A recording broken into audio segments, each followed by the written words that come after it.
Tumana uko mugise neza. Sama haleluya. Haleluya. Ukonti mukose mugise neza. Ukunawo hakuru umuyumbe ariko ukamuneka gusanga ngo batake ne bamara kugereri. Mwana ukose iyo uvuze ngo bayumbe. Uri umuyumbe ubizi neza. Mure kuntu tuberewe murimo. Muzamureka kutuziga twenyine. Muzamureka Imana ibamugisha. Kinkoze tugasura kwamagara uyumbe ngo mwicare. Libaye rya nyuma nizo zazavuga umuyumbe uzamuhaguruka. Siko. Uko turacumvuza nawe. Bikoze nawe oya amuzamuhaguruka mu mwambaro wacu mwiza turi kumwe namwe twumva dukomeye turi kumwe namwe twatubegwa iyo bavuze ngo bahaguruka mukure guhaguruka naba bose turi cyo kimwe nibatangaza yuduma muza inama muze sorti tujane ivuga ubutumwa tujane nibavuga wa mama ngo murahagarikira mutinyuko no mwaka wa 2026 nuwo guhaguruka gukorera Imana samana haleluya Imana ibagire neza. Hanyuma dukomeje kubaha kaze mwese Imana ibahumugisha kandi Imana ibagire neza. Ninde watambutse ari imbabazi nihangane ntakundi nabandi baranonganire Yohana papa mfatikanye turirimbira Imana. Imana ibagire neza. Yes, yes.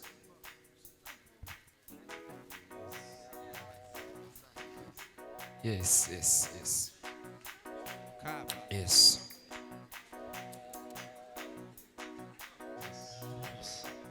Yes.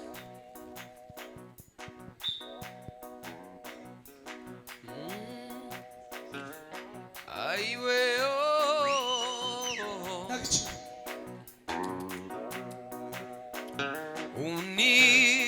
uniondoleye moyo mugumu bali unipe moyo wa upendo we uniondoleye moyo mugumu bali unipe moyo wa upendo we uniondoleye moyo mugumu bali unipe moyo wa upendo we Mungu mapenzi we yasiyopimika Mungu mapenzi we makamilifu uniondoleye moyo mugumu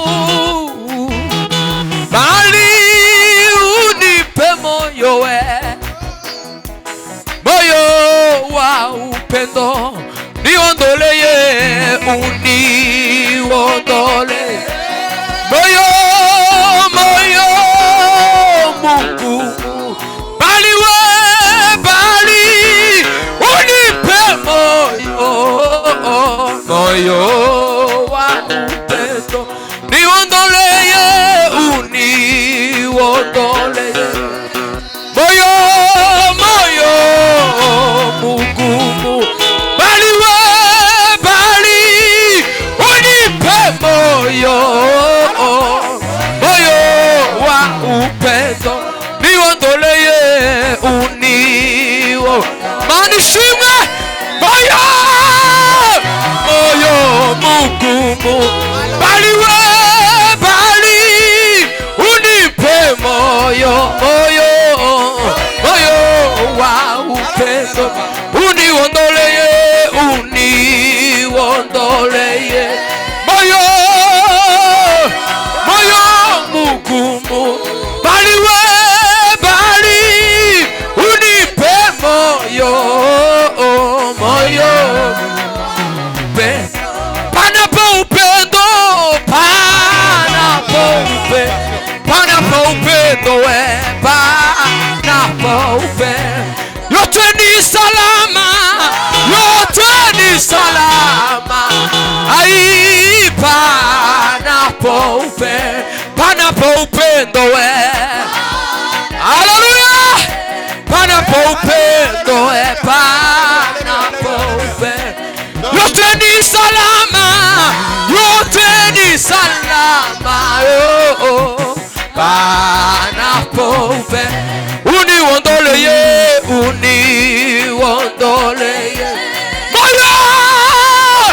moyo mugumu, bali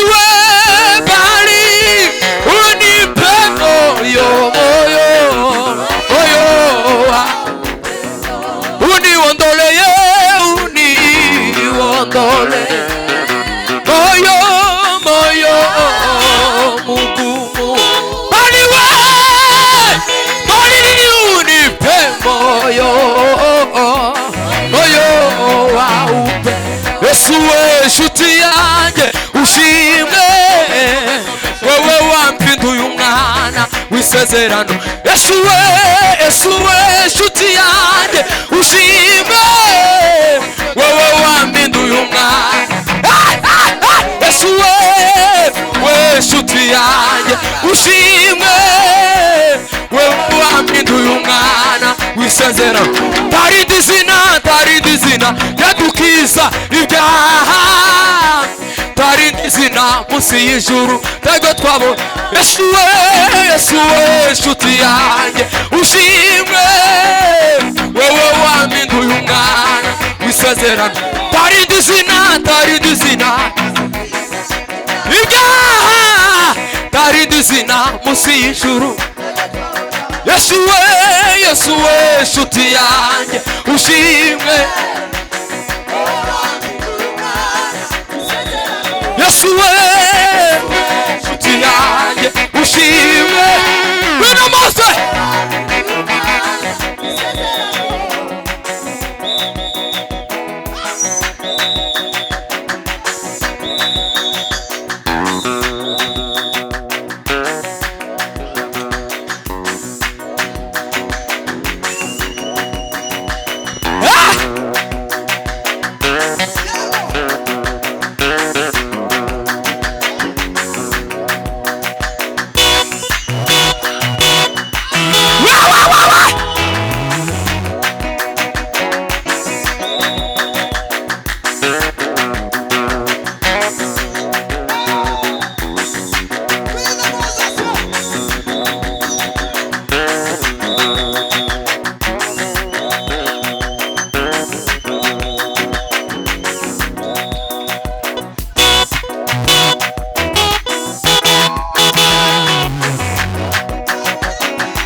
Bwana asifiwe. Twakata igisimba gutya. Yezemeje sante. Bwana asifiwe. Yes. Bwana asifiwe. Hallelujah. Bwana asifiwe. Haleluya, haleluya. Haleluya, haleluya. Haleluya, haleluya. Haleluya, haleluya. Hallelujah. Hallelujah. Hallelujah. Hallelujah. Hallelujah. Hallelujah. Hallelujah. Bwana asifiwe. Tugiye kongera kano. Tudumiye ku mutwaro uvuga ngo Imana yagarekaze n'imfu z'abana b'abapfa. Mutwaro uremere cyane hano Bujumbura dufite. Nubwo wagarika amafa y'abana abantu babagenda abagore batwite baka. Harundi bambwiye ngo babuyinda yameze 8. Ngo none ndatangiye kwika. Mbwira Imana ngo ibindi biki. Sema amen. Ico kintu cyantangaje. Indameze 8 ngo tangiye kwika kirashira. Imana dutabara. Tuyigaruse n'abantu babagenda umugore wese twite uko kwezi cyangwa ukwezi azibarukamwe kose. Bazibaruke neza mu izina rya Yesu. Kubera ko dutaramye. Icyo tugiye kubivuriza inanga bukeya. Kubera ko nabi tutabuka nto dukata gucyangire ngo gatoya gusa muri uwo mukunga tutanga umwanya ariko mureke tunezererwe kuri ako gakorasi gusa kavuga ngo abazayi bacu bani Bujumbura bibaruke neza. Turanga papa turanga aho warugeze iminota mike kandi kusha Moses akwiriye kuja mu minembwe niba mushobora neza turanga sha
reka sabe n'inkuru afate Bibiliya mfashe gusoma ahantu hatuyagira twakira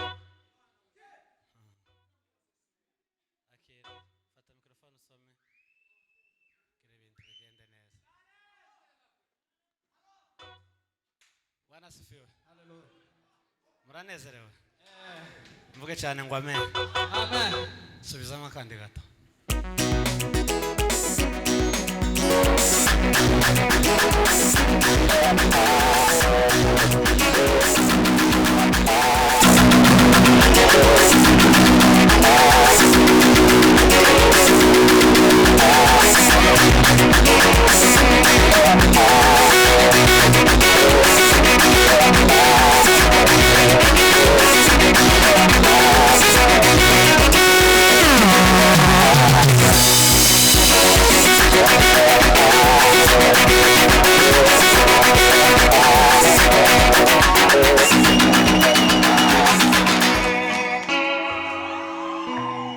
Mane bamugisha. Temugire ikibazo. Turasubiramo. Jewe sindi umuyobozi wa gahunda. Ukuvuga ngo mfite nk'ubwoba ngo bisanzwe bo mu gatatu ngo ntizakurikijwe. Dushobora gutahira igisirimba ariho Imana yaciye n'umvugo twonti tumwumve n'indirimbo kandi tugataha tunyuzwe. Kubera koko njenjana na gahunda y'umuka sinjana na gahunda yo mu gatatu. Dusomera ibyahishwe 2 no ku murongo wa 4 gira dutangize gahunda zacu. Uwo murongo gusa. Ariko rero mfite icyo kugaya. Aho nuko waretse urukundo rwawe rwa mbere. Amen. Amen. Niri jambo natekereje kubakiramo. Muri preoccupation yanje cyangwa mu bintu zandarije kwijoro kimara kunteguza ko nzoyobora. Nasenze Imana gusa nyisaba ikintu kimwe ngo izoduha umunezero. Tubonye umunezero ibindi njewe ntabyo mangicitayo. Ntekereza kubaganira no jambo hejuru y'urukundo. Aya ni amagambo Yohana yandikiye aya matorero muri Aziya. Iri torero yandikiye ni itorero ry'Efeso. Ryari rishumbwe n'umugabo witwa Timoteyo. Efeso kuri none ntiyakihaba. Umwuzure waruye urahatwara harashira. Ariko hari ahantu kukirwa habaga inzira zitatu zahahuriraga, inzira iva muri Afrika, inzira iva muri Aziya, inzira iva muri Amerika. Aho hantu hari itorero rikomeye. Iri torero ry'Efeso ryasobanuraga ngo ubwiza. Bari abantu babaga mu murongo mwiza wo gukundana. Bagira ikibazo baza kwakira izindi nyigisho z'abagabo nyantege bitwa ngo n'Abanikorayite n'Abasiritusi. Batangira kubabwira ko Yesu atari we, kubera kuko Abasiritusi yabwiraga abantu kuko Yesu ngo atari umuntu, agahakana imbaraga z'umusaraba kuko atigeze abangwa, kuko nta mubiri yigeze agira ngo ababazwe ku mpamvu zo gucungura abantu. Uyu Nikora nawe abwira abantu akabwira ijambo ryo kubabwira ngo Yesu yaraje ku musaraba byose yarabirangije. Bari abagabo babiri basanga intego ariko bakikontradisa. Umwe akavuga ngo ubutwokora ibyaha nta kibazo kuko Yesu yarabirangije. Abo bantu ngo barayoba, mare kuyoba batakaza imbaraga z'urukundo. Kandi urukundo Bibiliya ivuga aha ni imbaraga z'Umwuka Wera, ntabwo ari urukundo rusanzwe. Kubusanzwe Bibiliya izivuga inkundo zitatu. Hari urukundo rwitwa ngo ni agape, ni urukundo rw'Imana, ni urukundo rutagira rutangirira naho rugarukira. Hakaba urukundo rwa philos, ni urukundo rw'umuntu, umuntu akunda umuvandimwe we cyangwa umuntu akunda icamugirira. Hakaba n'urukundo rwa eros, urukundo rw'abadayimoni, ni urukundo rwa Satani. Ariko Yesu aza kubwira abantu, arababwira ngo igihe yandikira no torero yavuze, nimba muzamusoma neza birizivuga ngo wandikire marayika. Ubundi nta marayika ni Yesu wavugaga. Icyo bitiriye marayika zari imvugo nzimizi kugira ngo hatagira abantu barwanya inzandiko za Yohana. Ariko yari Yesu wari kureba ukunda abantu batakaje urukundo ngo ararira. Ndagira ngo mbabwire ikintu kimwe, urukundo rw'Imana nigo nshaka kugira ngo mutangizanye no mwaka.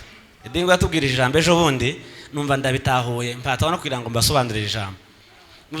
Mu Bakorinto wa mbere igice cya mbere ku murongo wa 13 hazadekiriva urukundo rw'Imana. Ntirutekereza ikibi ku muntu, ntirwirarira, ntirugira ishari, ntirwiyemera, ntirunezezwa n'ibibi ku bandi bantu. Ariko abantu bo muri iki gihe barajwe ishinga no kudakunda abandi. Ariko mugiye mwirefera ku buzima bw'intumwa. Stefani igihe bamuteye amabuye ntigeze avuga ngo Mana umporere. Yabonye ngo ijuru rikinguka aravuga ngo Mana ubabarire kuko batazi icyo bakora. Paulo bagiye kumuca umutwe yaravuze ngo ikimbabaje ngo yabana nifite undi mutwe ugira kabiri ngo nawo bawuce ku bwa Yesu. Mwavuga ngo amen. Igihe Petero bamubambye acuritse agiye gucikana yaravuze ngo nubwo umubiri umanutse ariko ngo ubugingo bwanje barazamuka. Ntigeze abwira abantu ngo avuge ngo Mana ngo bagirire nabi. Baritimayo bamubamba bamukuraho uruhu yavuze ijambo rikomeye aravuga ngo mwebwe nubwo mutekereza ko mbabaye arabwira ngo njewe mfite ibyishimo n'umunezero mu mutima ngo kandi ibyo byishimo bibatere kumenya uyu mwambambiye mwanshishuriyeho uruhu ngo bibatere guhinduka mu menye nyako. Ndagira ngo mbararikire mugoroba kugira urukundo mukundane timukaza mwangana. Uyu mwaka ndabifuriza ko umuntu wese akunda mugenzi we. Reka kubwo kwihuta sindi umuvuga butumwa ariko naringize ngo ncumukero nsabe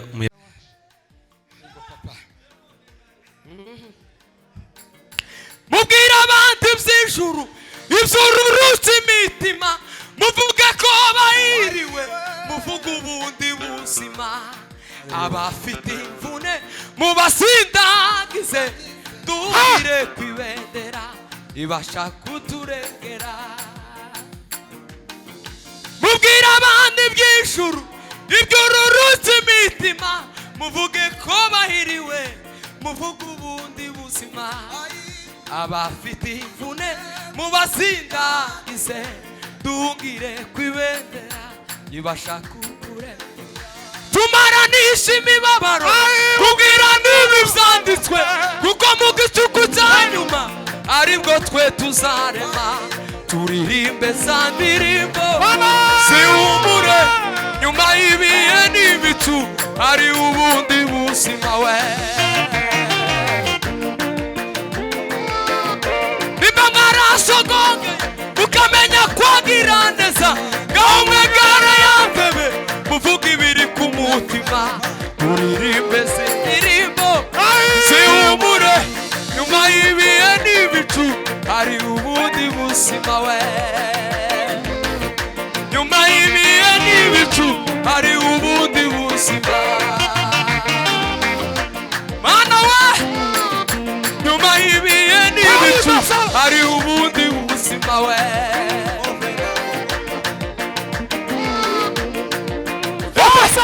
Ibihe bizashika abami bahinduke abantu benshi basibagira.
fata gato yasha sabuna ari fata iminota 3 nawe papa minota 3 niturangiza mpundu yatashe mana yaje huza n'intebe ya uterekano dudumiye nk'ibintu nk'abingane tumara tugenda fata iminota 3 sha isigaye tutoka duhaye irarangije mwiyangane nanone dudumiye akanako none turangiza tuta sama haleluya banguka sawa ko kuratinda sentiniya niya pastor zishimo turamushimiye yazanye senti Mana mugire neza boneka tumukomera amashimashi cyane Mana kugire neza kandi wakoze nitwongera guhamagara uzudutabara uri revera wacu utandata baduteje ibyuma Imana mugire neza n'umugabo uri umugabo pastor tuzokugwa inyuma baduteje ibyuma nawe sabure kurana nawe minota 3 dududumiye dufata nk'amapepo ngaga niturangiza nuno muzi ariko nta kuvuga n'ugudumya gusa wizera muri Yesu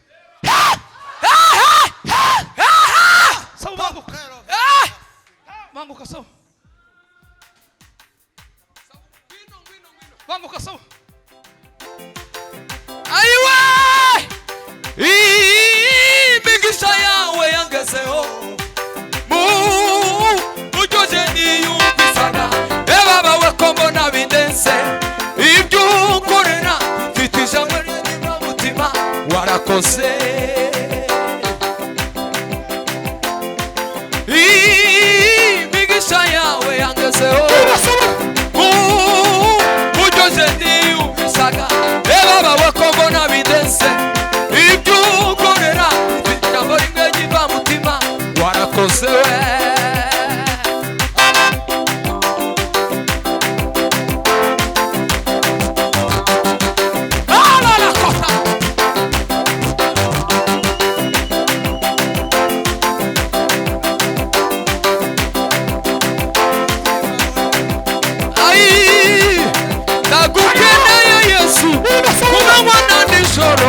umwanya wo gusenga ubw'umugisha wawe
Efara rukumuzi y'amasenga aduhesha umugisha. Siko mutekereje, niko mutekereje, mwafashwe gatoya gasaba.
Bagasanira bamugisha sina rya ruhimbaza ubwami bwa busa noza wishura data mana imitwa sina rya data